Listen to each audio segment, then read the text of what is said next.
You might think that Ellen controlling Meghan was the worst that the Duchess had to go through on her show. But that's because you haven't seen the anxiety signals that Meghan displayed while Ellen gaslighted her in front of everyone. Welcome back, my Body Language buddies. My name is Jesus Enrique Rosas. I'm the Body Language guy, and it would be great if you join us by just liking this video, subscribing, and hitting that bell. Let's get down to it. Back in 2017, Ellen was presenting Meghan, who was just engaged to Harry. But the highlight of Ellen's remarks is the supposed story of Meghan adopting a dog because she told her to. I was in LA and I went to this dog rescue place. Then Ellen and Portia de Rossi walked in and Ellen goes, "Is that your dog?" I said, "No." And she's like, "You have to take that dog." So I brought him home because Ellen told me to. I don't even remember the story actually, but obviously she does. Well, I guess it's normal that Ellen, knowing so many people, could forget a really short encounter with an unknown rising actress. But the problem is that Meghan's version of the story is much longer and Ellen's role on it is much more complex. One line really stands out. It's sort of like if Oprah tells you to do something. What? Hold up. So I guess Ellen was just cool with her own amnesia. You know, as they say, recollections may vary. It's not like this... what's her name again? Meghan? Meghan Markle's trying to catch a ride on my own cloud, right? Then, if that's so, I let it pass. Just invite me to your wedding. So Meghan, if you're watching, I have something else to tell you. Invite me to that wedding.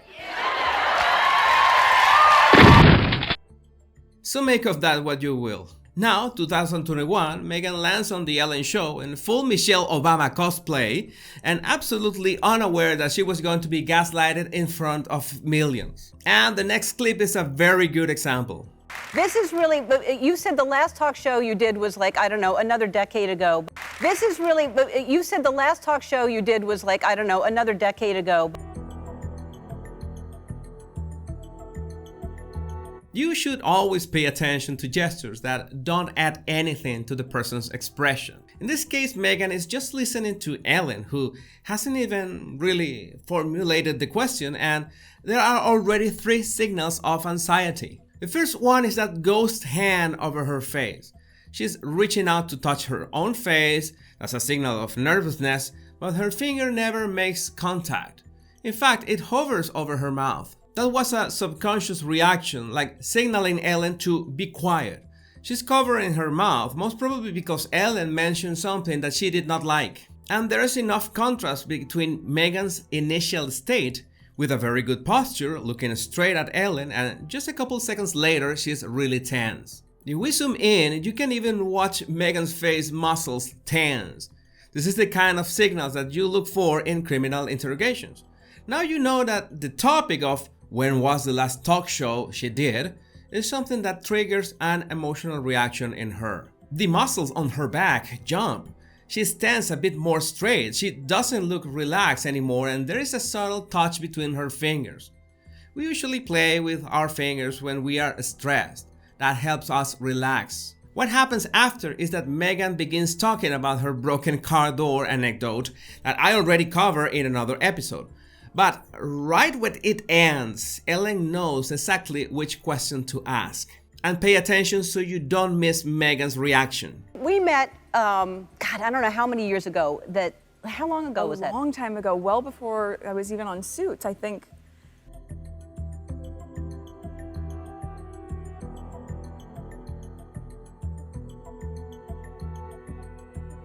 Well, you can think whatever you want about Ellen, but she knows how to make questions. And the beauty of this question is a fascinating skill that you can use. When Ellen sits down to make the show, the producers have made sure that she already knows most answers to the questions she's going to ask. That's a rule in every talk show, just in case the guest gets stuck, so you can give them a hand and on to the next question. So Ellen already has an idea, if not the exact year they met, but she spins the question in a very interesting way. She pretends to forget the date. We met, how long ago was that? Like asking casually.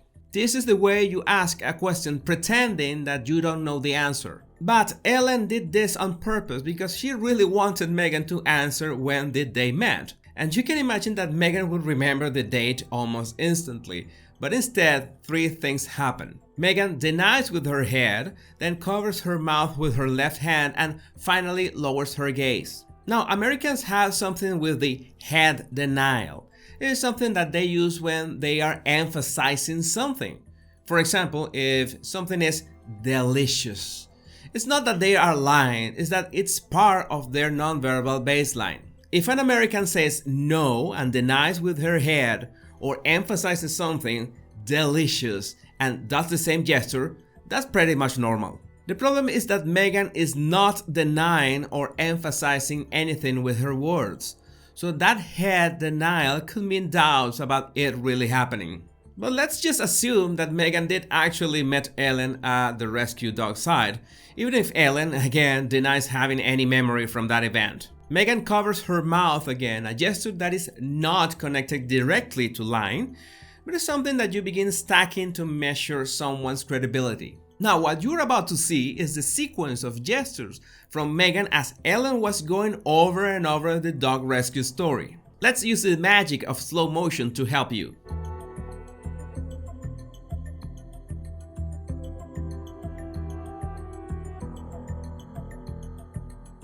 I'm sure your intuition was more than enough to detect how tense was Meghan at this point. But just to be sure, you're about to see Meghan's facial expression and posture the moment that Ellen dropped the dog rescue topic. Let's see if you can spot any difference.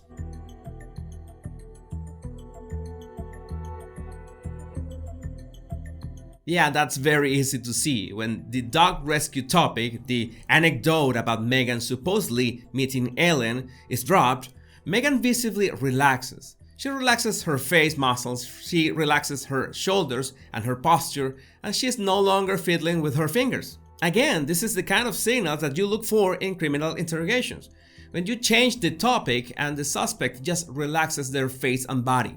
Now let's go back to the moment before Ellen dropped the topic so you can learn to identify those anxiety signals. First of all, Meghan has a, maybe not terror, but a face that shows that she's afraid of something.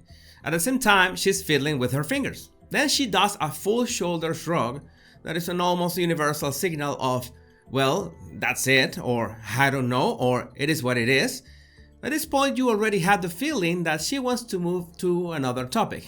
Any other topic. Then she really raises her eyebrows and begins to nod nervously, and she's still fiddling with her fingers. This happens very fast, but it's really easier if you know where to look. But what I really wanted you to see was this expression.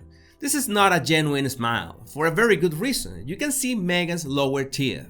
That's not something that happens with a real smile. Maybe that's part of some people's smile baseline, but not Meghan. That's showing the lower teeth is nervousness and anxiety, almost saying, can you move on to the next bloody topic? And then, of course, she realizes that she's giving away that emotion and uses her hand to cover her face. She was really nervous about the supposed dog anecdote, and you already know that the moment the topic changed, she relaxes. I'm sure that this was calculated by Ellen, and she's got quite experience at that, gaslighting her guests, and this was not different. So Ellen did not forget that article from 2017, and she knew that this was the perfect moment to go over that recollection. I'm sure that from now on you'll have a great time spotting this kind of reactions. If you want to refine your observation skills, all you have to do is download my 100 body language tips right in the description of this video.